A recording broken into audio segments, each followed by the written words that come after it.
আসসালামু আলাইকুম ওয়া রাহমাতুল্লাহ।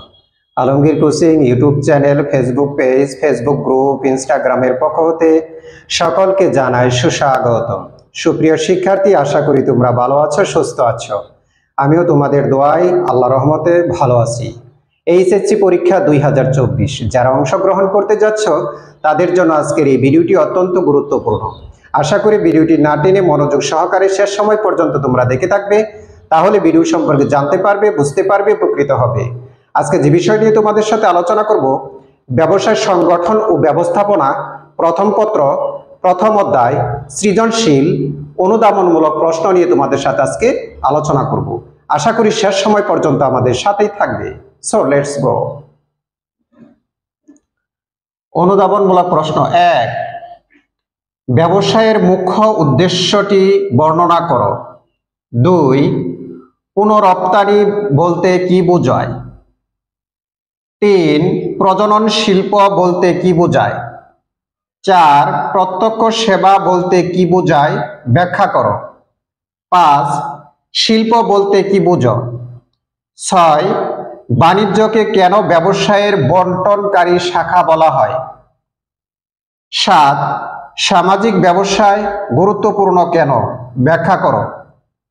8, পণ্যের মালিকানা সংক্রান্ত প্রতিবন্ধকতা কিভাবে দূর করা যায়? ব্যাখ্যা করো। 9, পরিবহন কোন ধরনের উপযোগ সৃষ্টি করে?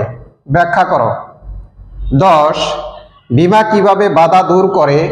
ব্যাখ্যা করো। 11, ব্যবসায় কিভাবে সম্পদের সদ্ব্যবহার করে? ব্যাখ্যা করো। 12, মুনাফাকে কেন ঝুঁকি গ্রহণের প্রতিদান বলা হয়? ব্যাখ্যা করো। 13, ব্যবসায়কে স্বাধীন পেশা বলা হয় কেন?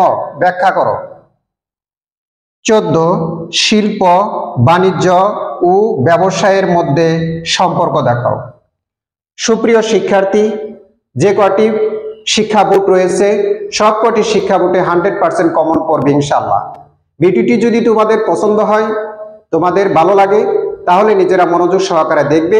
পাশাপাশি সারা বাংলাদেশে প্রত্যেকটা শিক্ষার্থী যেন এই ভিডিওটি পেতে পারে, প্রশ্নগুলো পেতে পারে, এর জন্য ভিডিওটি বেশি বেশি শেয়ার করবে, সাবস্ক্রাইব করবে, পেজটাকে ফলো দিয়ে রাখবে, আর পাশে থাকা বেল আইকনটি অন করে দেবে, যেন ভিডিওটি আপলোড করার সাথে সাথে তোমাদের কাছে নোটিফিকেশন চলে যায় এবং তোমরা মনোযোগ সহকারে ভিডিওটি দেখতে পারো।